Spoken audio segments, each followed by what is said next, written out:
Comunidad Relatos de la Noche, es un placer estar de nueva cuenta en línea y a punto de llevarles a ustedes historias que les van a provocar pesadillas. Esperamos sus experiencias. Recuerden que este canal se nutre de sus historias, de lo que ustedes tienen para contar, y esa es la esencia de este proyecto. Y como siempre agradecemos la confianza que tienen al compartirnos estas historias. Vamos con las de esta noche. Si estás a solas, apaga la luz y déjate llevar. Estás escuchando Relatos de la Noche.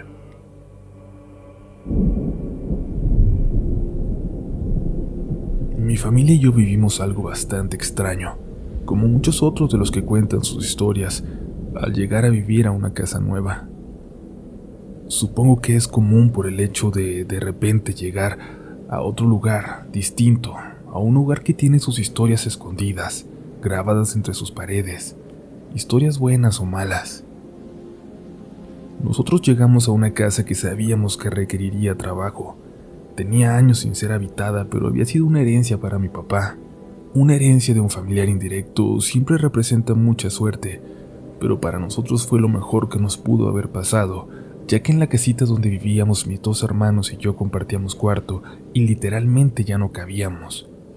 Mi hermano mayor tenía que acomodar siempre un colchón inflable en el piso cuando los demás ocupábamos las literas. Así que cuando supimos que a nosotros nos había tocado aquella casita de un hermano de mi abuelo, ni siquiera reclamamos cuando supimos que al resto de la familia le habían tocado negocios y cosas en teoría de más valor. Fuimos a ver aquella casa una tarde de domingo, emocionados. Nos habían advertido de lo vieja y descuidada que estaba, pero eso era lo de menos. Fuimos para ver qué necesitábamos para mudarnos lo más pronto posible.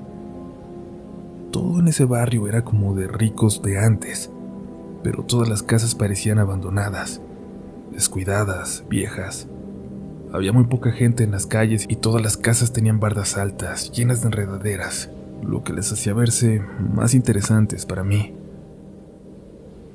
Por fin llegamos a nuestra nueva casa, al final de una calle que daba hacia un callejón.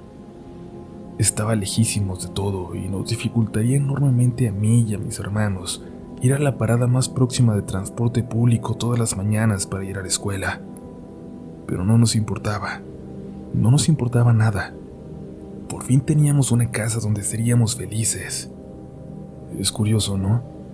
Que uno piensa que será más feliz al tener una posesión material, pero así pensamos todos, creo yo. Entramos y comenzamos a limpiar la parte de abajo. Apestaba viejo, debía tener años cerrado. No había luz ni agua. Hacía mucho que habían cortado los servicios.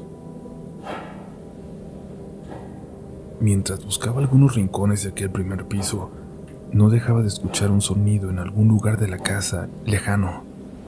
Pensé que algunos de mis hermanos se había subido al segundo piso a querer apartar una recámara, cuando mi papá específicamente nos había pedido que no lo hiciéramos para que no peleáramos.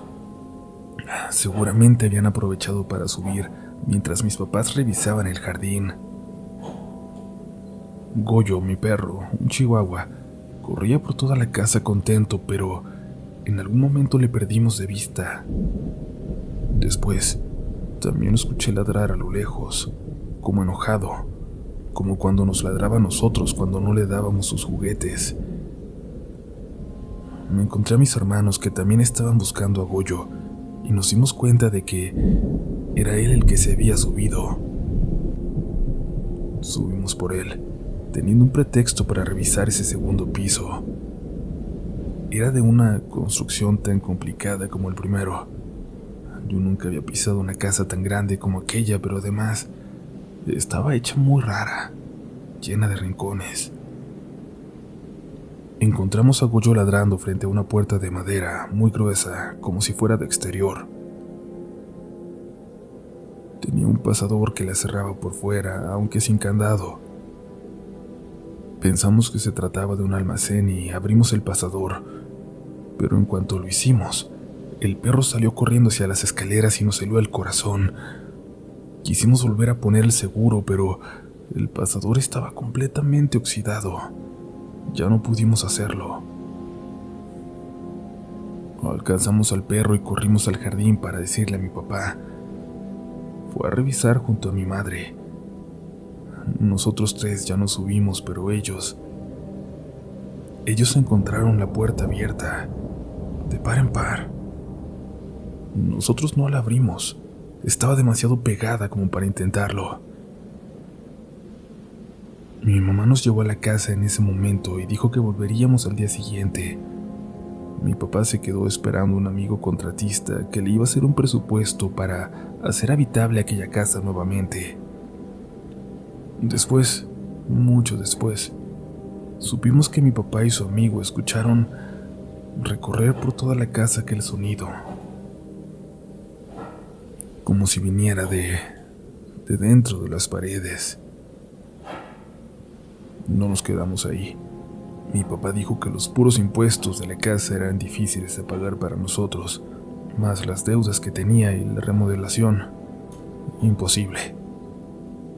Tardó 2 años en poder venderla y con aquel dinero pudimos comprar una casa para nosotros y pusimos un pequeño restaurante. Mucho más recientemente supimos también que de haber hecho un esfuerzo, mis papás sí hubieran podido arreglar aquella casa para nosotros, vivir ahí. Pero algo, además de aquello que escucharon, algo vieron mi padre y su amigo aquella noche en la casa que les hizo salir corriendo de ahí y jamás volver a poner un pie dentro de aquella enorme casa.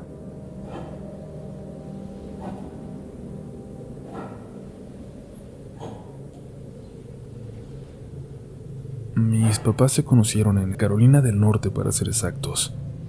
Mi papá se fue a trabajar para allá cuando tenía 19 años.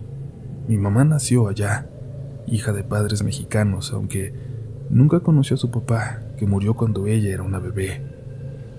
Para ella, su papá siempre fue Albert, estadounidense con el que mi abuela se casó cuando mi mamá tenía 3 años. Mi abuela murió poco antes de que mis papás se conocieran, por lo cual, cuando mi papá le propuso a mi mamá traérsela a San Luis Potosí de regreso a México con él, ella aceptó. Dejó atrás a su padrastro, Albert, como el único lazo que la unía a Estados Unidos, y muy pocas veces pudo verlo de nuevo. Sin embargo, mi hermana Margarita y yo fuimos a conocerle cuando yo tenía 18 y mi hermana 16. Mi mamá nos mandó para un día de acción de gracias, especial para Albert, pero que nosotros no celebrábamos acá en México. Yo iba muy nervioso, aunque solo íbamos a estar 4 días allá. Nosotros hablábamos muy poco inglés, el que nos enseñaron en la escuela pública, y Albert había aprendido un poco de español con mi abuela, pero habían pasado muchos años desde que seguramente había dejado de practicarlo por completo. Les añado en este correo una captura de pantalla de aquella calle, cerca de su casa, pidiéndoles que no revelen la ubicación exacta, pero esperando que puedan imaginarlo. Un suburbio, de esos con terrenos grandes, muy pocas casas, extremadamente tranquilo y modesto. Allí nos recibió Albert, lleno de felicidad, en su casa, que era muy grande, pero de una sola planta. Tenía 4 habitaciones y espacios de sobra, pero solo él vivía ahí. Había estado solo desde que la abuela murió. Mi mamá ni siquiera conocía esta casa en particular, a la que se había mudado unos años antes. Nos dijo que eligiéramos dónde dormir. Las 3 recámaras que quedaban de visita tenían su cama, pero nos dejó muy claro que el único lugar a donde no podíamos entrar era el sótano. La puerta hacia él parecía la de una recámara más. Al principio ni nos inmutamos. Seguramente tenía cosas privadas ahí dentro que no quería que tocáramos, aunque era bastante abierto con todo lo demás. Aquella primera noche mi hermana tocó en mi habitación un poco después de que nos habíamos ido a dormir. Me pidió quedarse conmigo y le dije que sí. Le pregunté si se sentía extraña por estar lejos de mis padres y me dijo que no, pero que había escuchado algo que la había dejado intranquila. Una respiración. Una respiración en la puerta frente a la habitación en la que ella se había quedado, la puerta del sótano. Era una respiración muy lenta, como de alguien que apenas podía respirar.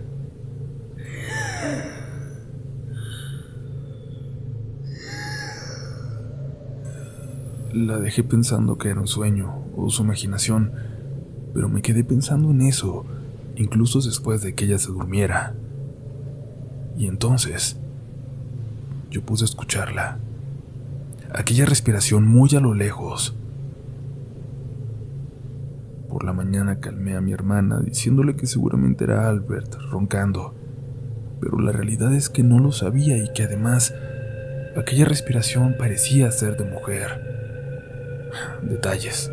Lo importante era que mi hermana estuviera tranquila. Los demás días pasaron bastante tranquilos, aunque mi hermana se dormía conmigo. Hasta aquella última noche. Aquella respiración se escuchaba muy fuerte, mucho más que antes, tanto que me despertó. Tanto que despertó a mi hermana, que suele tener el sueño muy pesado. No sé si ella estaba temblando o era yo, pero escuchamos cómo aquella respiración se acercaba hasta casi estar frente a nuestra puerta. De pronto escuchamos al fondo que Albert salía de su habitación, gritando groserías en inglés, y luego corrió por todo el pasillo. Luego lo escuchamos patear una puerta, la puerta del sótano, mientras seguía gritando groserías sin parar. Nos tocó sutilmente en la puerta del cuarto, pero no nos atrevimos a contestar. Preferimos que creyera que estábamos dormidos y que no habíamos escuchado nada. Por la mañana, al despertar, nos dimos cuenta de que Albert no estaba, tampoco su camioneta. Ya nos había dicho que saldría temprano por ingredientes para hacernos algo rico de desayunar.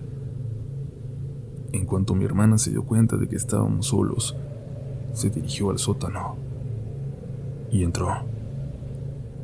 Entré detrás de ella. Apestaba a humedad. Estaba completamente oscuro. Ni siquiera el foco que encontramos iluminaba gran cosa. Había algunos cuantos muebles, pero estaba prácticamente vacío. Subimos al no encontrar nada y cerramos detrás de nosotros. Pero entonces volvimos a escuchar, como si alguien respirara apenas al otro lado de la puerta. Abrí de nueva cuenta. No había nada. Nada. Cuando llegó Albert un rato después, le ayudamos a preparar el desayuno y mi hermana le preguntó qué era lo que se escuchaba en el sótano. ¿Qué había ahí? This is a haunted house. Esta es una casa embrujada, contestó de la forma más natural del mundo. Tengo un fantasma. Supe desde que iba a comprarla, pero estoy viejo para tenerle miedo a estas cosas, dijo, y siguió cocinando como si nada. Mi hermana está obsesionada con estos temas, incluso más que yo, e intentó que Albert le diera más detalles, pero los eludía. Había una mujer, la primera dueña. Se encerró en sótano una noche y se quitó la vida. Las familias que han vivido aquí después han aprendido a vivir con ella y no bajar ahí para nada. Incluso la gente de bienes raíces que me la vendió me aclaró que el precio era bajo, porque tenía que dar por perdido el espacio del sótano. No se puede utilizar, nos dijo. Aquel fue nuestro secreto con Albert. Cuando murió, solo mi mamá pudo ir a su funeral. Se quedó a dormir solo en aquella casa, la noche antes de volver con nosotros.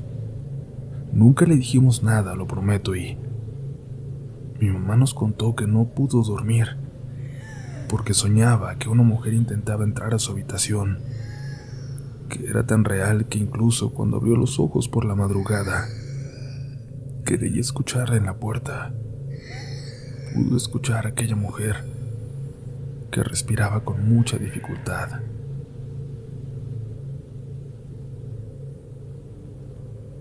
¿Llegaste hasta aquí? Si lo has hecho, recuerda que la mejor forma de apoyar a este proyecto es compartiendo este episodio con un amigo, con una amiga, con alguien que quieres que pase el mismo miedo que tú, o con alguien que tiene una historia para contar. Casi lo logras. Casi has llegado al final de esta edición, pero falta un poco más. Aún nos queda un relato de la noche. Cerca de mi casa, a unos 25 minutos caminando, hay una casa muy famosa por las cosas tan horribles que ocurrieron en ella. No solo la casa ha estado abandonada desde entonces, hasta parece que la calle entera se ha ido quedando sola, o la gente decide ya ni siquiera salir. Es tan tenebrosa que ni siquiera la han vandalizado. No se han metido en ella malvivientes ni la han destrozado como ocurre con cualquier otra casa abandonada en esta zona. A esa casa simplemente no entra nadie. Estábamos terminando un trabajo en equipo en la casa de una amiga que vive muy cerca de aquí, cuando les hablé de esta historia a los del equipo. Ella ya la conocía, por supuesto.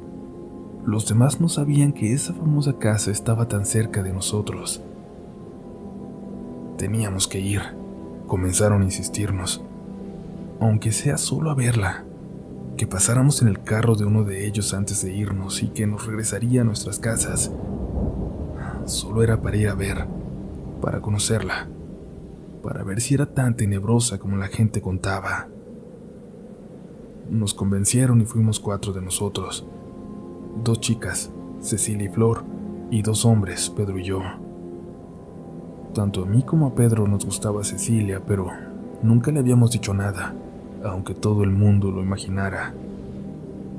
Por eso cuando Pedro se bajó del carro al llegar a aquella casa y dijo que se iba a meter, me vio obligado, según yo, a bajar también y hacerlo, aunque Flor, mi vecina, me decía que no fuera tan tonto como para hacerlo solo porque Pedro lo iba a hacer.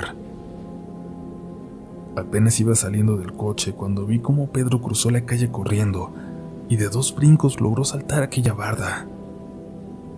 Maldita sea, eso me iba a costar mucho más esfuerzo a mí, pero al final también lo logré. Cuando estaba a punto de saltar, me imaginaba a Pedro, valeroso, recorriendo aquella casa y la dificultad que me iba a costar a mí encontrarlo, pero cuando logré saltar, cuando caí del otro lado, casi lo hago encima de Pedro, que estaba congelado al lado de la barda. Por el lado de adentro era mucho más alta que del lado de la calle. De hecho, nos iba a ser imposible trepar de vuelta, pero Pedro no estaba inmóvil porque se hubiera lastimado al caer ni nada parecido. Cuando caí a su lado me abrazó y me dijo que me callara, todo sin dejar de mirar hacia adentro de la casa.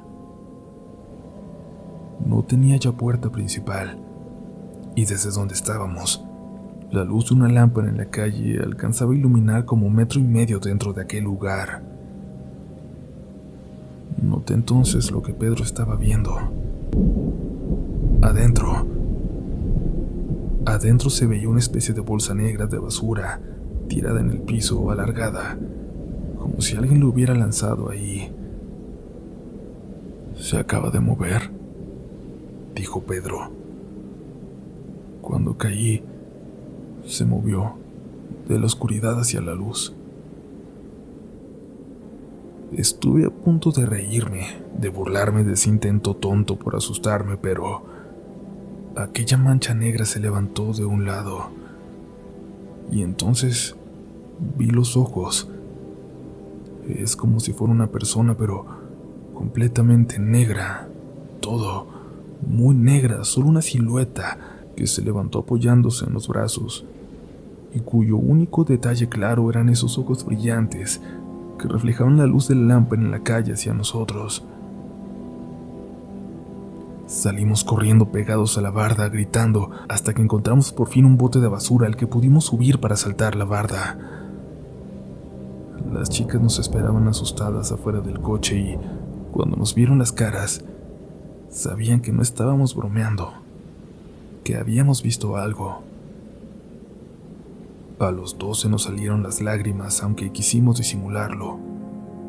Se nos olvidó por completo la intención de impresionar a Cecilia. Pedro manejó muy despacio a casa. Las manos no le dejaron de temblar.